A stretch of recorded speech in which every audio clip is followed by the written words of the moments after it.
With 2026 upon us now, we of course are looking at the upcoming games, but it's important to remember that games from yesteryear are still great. So we're going to take a look 10 years into the past and talk about 10 great games that we're still playing.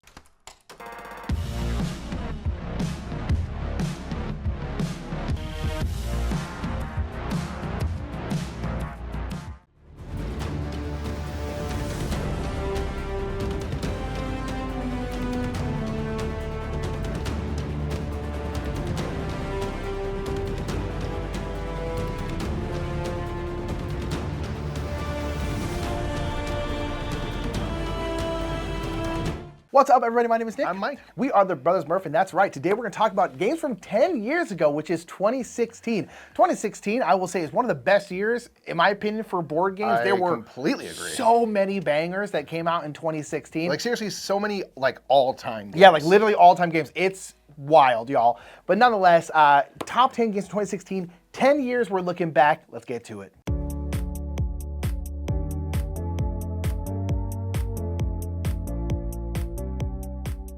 Number 10 is going to be Quadropolis. This is a fantastic tile-laying, city-building game it still is one of the more unique games I've played, in that you are building a city, you're trying to populate your player board with different building types that might provide you, resources and people to come live in your city, and those have to be allocated to the buildings in your buildings to power them up, or to, you had to have workers working in a store and things like that. And it has a unique kind of selection system for gaining these tiles, in that you have these kind of markers that are numbered 1 through 4 in the kind of basic game. And you have a central board that has this big collection of tiles. And if I take my 2 tile, I can take it and place it on one of the edges of the board pointing toward the middle. And if I have a 2 and I'm coming from the bottom, I will count 1, 2 up from, whatever column I'm in, and that is the tile that I take. So it has this interesting spatial puzzle in order to figure out how to actually get the tiles that you want. And then when you collect those tiles, your player board is organized in rows and columns 1 through 4. And again, if I use that 2, I have to put this tile in a row or column showing the number 2. So there's this kind of great puzzly nature to the tile laying. And then of course, on top of just figuring out the puzzle of how and where you can legally place your tiles, you are trying to put certain buildings and stuff next to certain other types of buildings. You want to have your harbors next to your kind of factories and stores, because that's where they're getting their materials and things like that. You're trying to build a really efficient city. It is just a really fantastic puzzle. I really like tile laying games in general. I like city building games, and Quadropolis adds that really extra interesting, unique tile selection mechanism.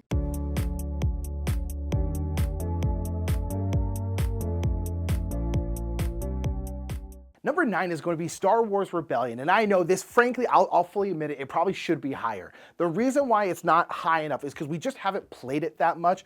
Both Mike and I have each only played the game once, and it was a very cool, very awesome experience with a really wonderful game. And I honestly think if we'd played it more, it probably would be higher on our, again, this is our personal list, right? So I'll fully admit this should be near the top, if not at the top. The Star Wars Rebellion is a really cool game. This is Star Wars in a box. This is where you get to tell your own version of Star Wars, the first, the first trilogy more or less, where it's a 2-player game. One side is the Rebel Alliance, the other side is the Empire. The Rebel Alliance has hidden their base, the Rebel base, on one of the planets around the galaxy. It doesn't have to be on, oh gosh, Endor? Where was it actually? Don't worry about it. I remember. I'm just not telling you because of funsies. But you can hide it anywhere. You can hide it on like Coruscant. You can hide it on Tatooine. You can hide it wherever you want, the Rebel base. And then the Empire is trying to find that Rebel base and then kind of like surround it with a bunch of people and basically take it out. So that's what you're trying to do. You're trying to play cat and mouse, but as the game is going on, the Empire is getting access to these cards that have all the planets on them. And basically, as they get more and more of these cards, that is then knocking out the possibilities of where you could be. And because the way the Empire wins is not just to find the planet, but also to go surround it with their troops and take it over. So you need to kind of build up your defenses. So you need to be throwing out all of these fakes. Like, I'm gonna go build up Tatooine really hard, even though my whole thing's over here in Coruscant. You kind of are you don't want to make it obvious where you are, obviously, but you also can't leave it completely unguarded. It's incredible. And again, it's like all this different stuff that you can do where like different characters can get turned to the dark side, different characters can become the heroes. It's so freaking cool. It is, I love games like this in like War of the Ring where it's like, hey, here's this story that you know. Now you get to tell this story in your own way. I think it's incredible. I understand it should be a little higher on the list, but this is where we've got it right now because we just haven't played it enough, but it is so good.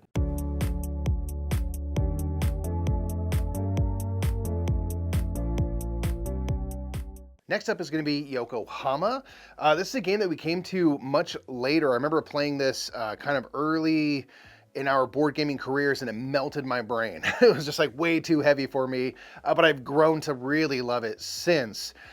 This is a game where you were in the city of Yokohama, kind of at this like big boom of trade and commerce.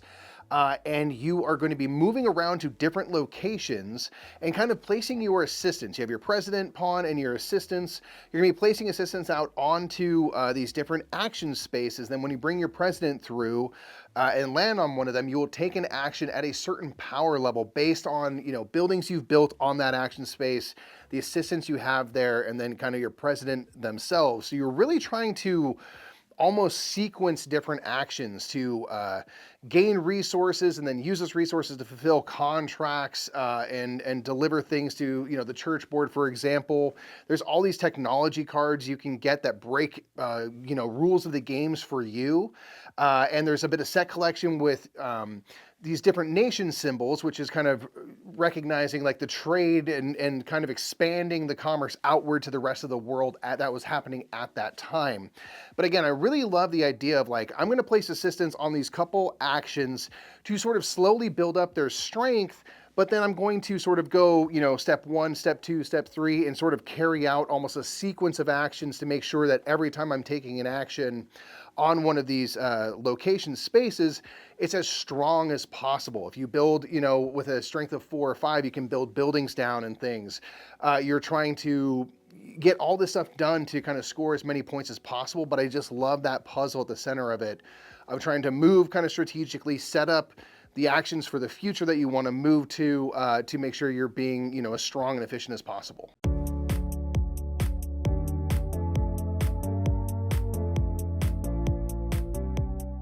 Number 7 is going to be Mechs vs. Minions. This is a really, this is such a weird game. Mechs vs. Minions, if you were around, pop it down in the comments. Do you remember when Mechs vs. Minions hit? Because it came out of nowhere. This is a game by Riot Games, like the video game company, the multi-billion-dollar video game company, Riot Games, just made a board game. And they made the board game in kind of the League of Legends world. And it is enormous. It has all these minis and these like custom trays, and the minis have like washes on them, which was very new at the time. Now a lot of games come with washes on their minis. That was very new to the game. The kind of main heroes were like pre-painted, but pre-painted well. They weren't like done really, really badly. The big, enormous game, and it was like $70, if I remember correctly. It was less than $100. And like, I remember Stephen Bonacore was talking about on the time, on their podcast with Ignacy Chepacek, which is on BG, so you should check it out. He was basically saying, for us to be able to sell this game, he was like, we would need to charge like $250 for it. I don't remember exactly what the number was, but it was something like that. But because it's Riot Games, they were like, we can make a penny on this game. It doesn't matter. This is not a moneymaker for us. So it was just this enormous, crazy game for like $70. But here's the thing. It was also really, really good. It was really good. This is a cooperative programming game where you're going to have all these different scenarios where you need to do. One of them needs to, like, you're trying to protect the school. There's one where there's like this bomb around. You're kind of like trying to drag it behind you and take it somewhere. And there's minions constantly coming onto the board, kind of in a MOBA way, where they're just kind of going straight forward towards whatever goal they're trying to go for, like trying to defeat the school or something like that. And you are putting cards into your program, and then you will have to run your program, and that will allow you to move, turn, shoot, do all these crazy things. But as you get damaged by these minions, you're basically have to put in damage cards into your program, and those will make you go like, and make you like turn, or make you move, or make you do this thing, and it's gonna mess up your program. It's really, really fun. Again, it's scenario-based. You're kind of unlocking stuff as you go. It's actually so much fun. They made such a good game. But it was just this phenomenon when it dropped, because It was this humongous game. I remember trying to get it. It was like all the website was like crashing because so many people were trying to get it. It was insane. It was such a weird time. But here's the thing, it was a really, really good game. And if you can try to play it, get it played, it's absolutely outstanding.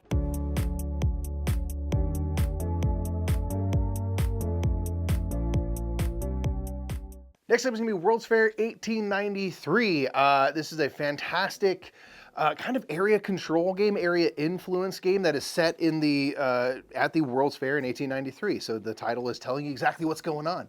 And so you are putting your workers, your little cubes, out into these kind of 5 areas that were, you know, representing the kind of thematic areas of the World's Fair. So one of the areas is like electricity, which was brand new at the time, and agriculture and art and stuff like that. All these things that were being brought from places all over the world to kind of showcase at the time.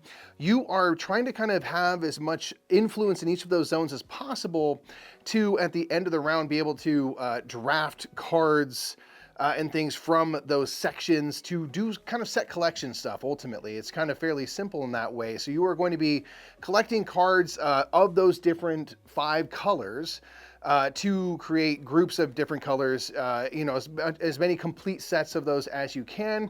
You're also competing to have the strongest presence in each of the areas to kind of win these medals along the way. There's also the Ferris wheel, which is very famously, you know, where it was first kind of showcased to the world was during this World's Fair. And so there are these kind of admission ticket cards for the midway that will kind of propel you and gain some money as well, which are counted as victory points. What I really enjoy about this game is flavor text is absolutely on point, because these cards that you're collecting are just kind of colors. Like, you can just think of it like, I just want, you know, the blue and the green and the gray and stuff like that. But they are all actual, you know, pavilions and different inventions and things that were on display at that World's Fair. There's a bunch of really cool kind of flavor text and art on these little cards. And there are also people that you can play as that give you special actions, allow you to move your workers around and add extra workers and things like that, that are all kind of people that were of note at the World's Fair at that time. So it's actually kind of historically very satisfying to play if you take the time to kind of just look through the cards, which I recommend you do at some point, you know, either before or after you play the game. There's a lot of really cool information, a cool theme, a nice little board, and a really kind of simple intro level area control game.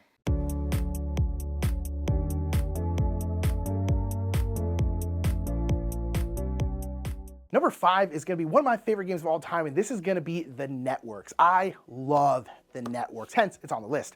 But nonetheless, The Networks is this great game where you are running a TV network, and you have 3 time slots, kind of the prime time slot. So it's like 7, so it's like 8, 9 p.m. and 10 p.m.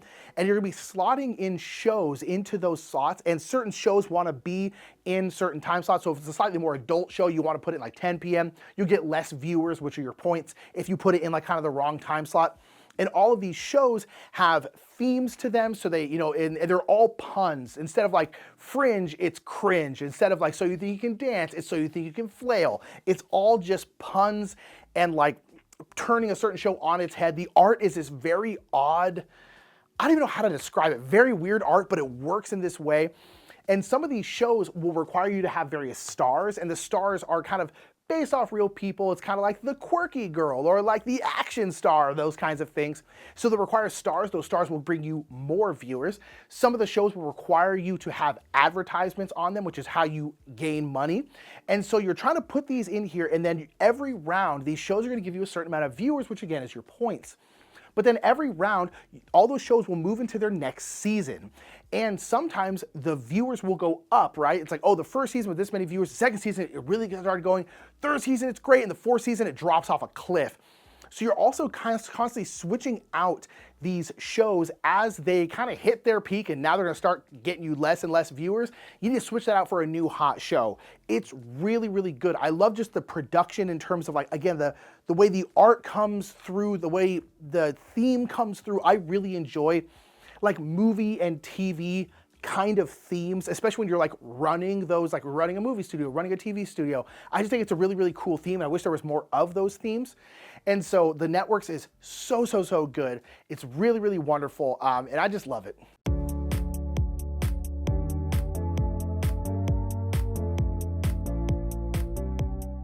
Next up for us is going to be Terraforming Mars. Now, 2016 was fairly early in our kind of discovering the wider world of board games. And so when we were going to, Dice Tower East and things, back before there was even a Dice Tower West, and going to conventions and stuff, Terraforming Mars was everywhere. It still is pretty much everywhere now, all this time later. But this was one that, at any point, if you were in a room that had multiple tables, like a third of them would be people playing Terraforming Mars. And of course, we played a lot of it over this last decade as well. This is a game where you were all landing on Mars. You were trying to collectively work to get the planet terraformed. Although it's not a cooperative game, you are working against each other to try to get the most gain and the most points and stuff through the card play that you do,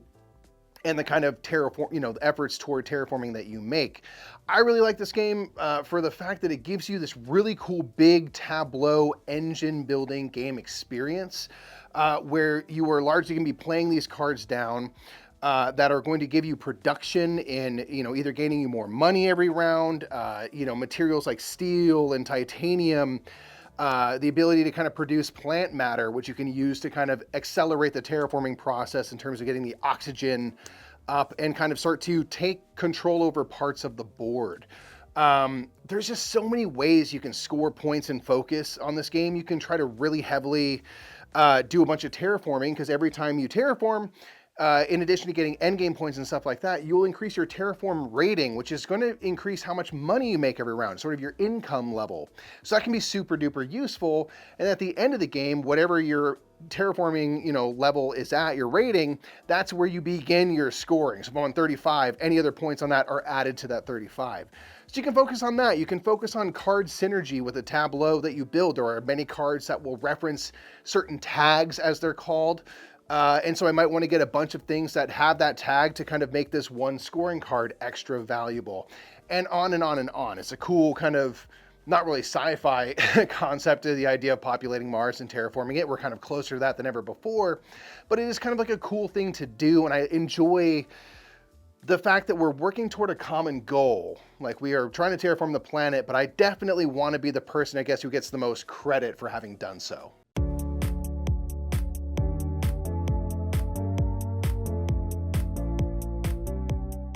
Number 3 is going to be Clank. Clank, the original Clank. You kind of have to specify that now because there's like 3 different ones. There's Clank, Clank in Space, and then Clank Catacombs. I will admit that Clank Catacombs is the best one in my opinion, but Clank is still really, really good, and I absolutely love the original Clank. This is a deck building kind of dungeon delver, I guess, where you have a board. On the board is kind of split into 2 halves. The top half is kind of above ground, and the bottom half is kind of under the ground. And under the ground, there is going to be a dragon down there. And as you're going down exploring this board, you're going to be producing what's called Clank. Clank is noise. And so as you're producing more and more of this noise, the dragon is going to be waking up, and you have a higher chance of you getting damaged by the dragon. Because whenever you produce Clank, it's going to go in this little area. Clank comes in your own player cubes, and then they'll go into a bag. And whenever the dragon wakes up and decides to attack, which will happen through various card draws, will happen when people grab artifacts, things like that. When that happens, you will basically draw a certain amount of cubes out of the bag, and if any of your colored cubes get drawn, you take damage. You can take full damage and get knocked out of the game, and if you get knocked out of the game in the bottom half of the board, you're just out. You're out completely. But if you get knocked out of the game in the top half of the board, you still get to count everything that you stole from beneath, from the kind of the dragon's tomb down there. And so just because you get knocked out of the game doesn't mean you'll lose the game. It doesn't mean you're out of the game if you get above the halfway point. So there's a little bit of that push your luck in there, which I really, really enjoy. And there's a lot of that push your luck with, like, how much Clank do I want to produce? If I produce a ton, there's a lot of my cubes in that bag, and they might get drawn, but they also might not get drawn. It's just kind of a random draw. Who knows? Maybe mine don't come out at all. It's really, really fun. People complain that you can kind of like go down and grab the earliest artifact and just run out. I've never seen that actually work. Maybe everyone who's tried it just sucked, I guess, but I don't know. That argument I've never felt was a big deal with this game. Also, just, don't do that. Easy, problem solved. I don't know, I just never understood that argument. I love Clank, it's really great. There's a sci-fi one called Clank in Space, which is also really, really good. And there's Clank Catacombs, where you're kind of building out the board, building out the catacombs as you go. And that one honestly is the best one. It's by far the most fun, but they're all really, really good. And I do have a special place in my heart for that original Clank.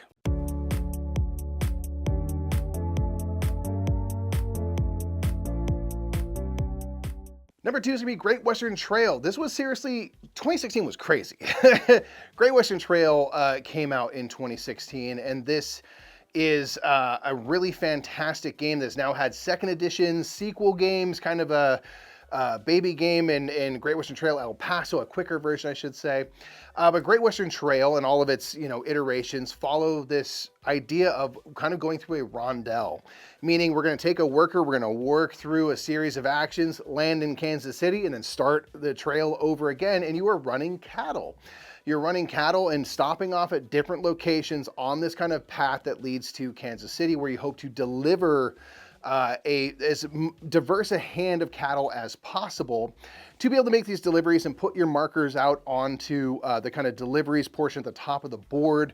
You are trying to earn money, you're building buildings, you're getting additional cattle of more, higher values, and to create even more diversity within your deck. So there's a bit of deck building going on.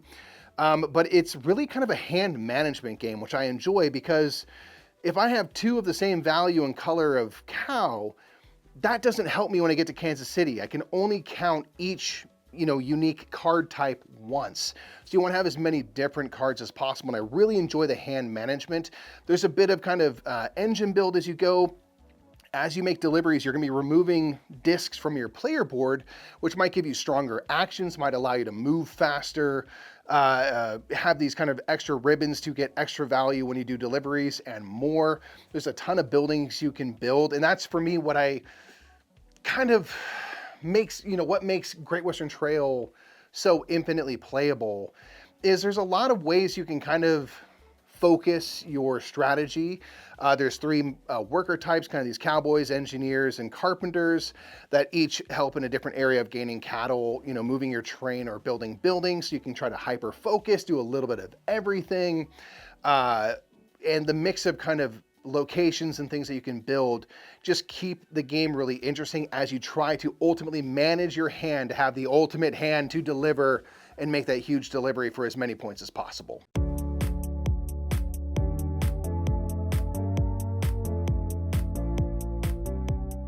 Number 1 is going to be A Feast for Odin.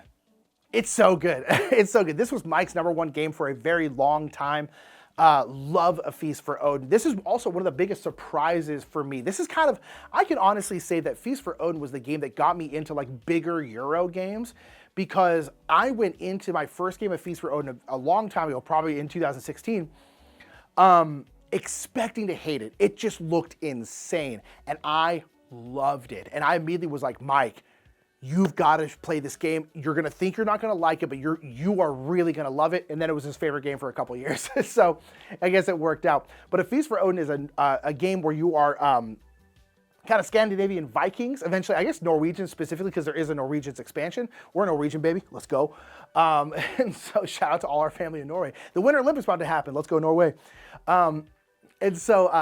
And there are like 60 different worker placement spots in this game. But one thing I really like about the worker placement in this game is that this big old board with all of these worker placement spots are broken down into various columns. The first column to the very left takes 1 worker, and those spots are pretty weak. The second column takes 2 workers, and they're a little bit stronger. And then 3 workers, and then 4 workers. But the 4 worker column, all of those actions are really, really powerful. And this is a big sandbox game. This is a game where every single game you can kind of choose to do different things, do different strategies. Like this one, I'm gonna do a whole bunch of this. I'm gonna try to get a bunch of islands and fill them with all this different stuff and score points that way. And you can try all of these different strategies. Most of them are viable. And this is just one of those games where every single time I play, I go, I'm gonna do this. Let's see if that worked. And that's what I really love about it. I like games like that where I can just choose, like, I'm gonna try this and see what happens. If I lose, oh well, guess it didn't work. Okay, next time I'll try something else. I really enjoy that in games, that kind of exploration. This is a huge exploration game. I don't know, Feast for Odin is just so darn good. It's just such a wonderful game that I love so, so, so much. So those are 10 games from 2016, excuse me, not that quite, I yeah. really, we really Give love. us 10 more years, then we'll do 20. Yeah, there you go. But like, I think it's important, like, you know, seeing a game that 10 years later people are still playing a ton is such a testament longevity. to its quality. Yeah. You know what I mean? Not every game lasts and lasts and lasts kind of in the public eye. Most don't, But these ones are literally like all-time classics. And it's pretty cool to have a game have that kind of staying power. So I think it's valuable to take a look at that. Let us know for you. Look back 10 years, 2016. You can search it right here on Board Game Geek. And tell us, like, what are the favorite games that you played from then? Especially let us know if you're still playing them 10 years later today. I think that's a really cool thing. I am Mike. Nick. That is Nick. We are the Brothers Murph, and we will see y'all in the next Top 10. Bye, everybody.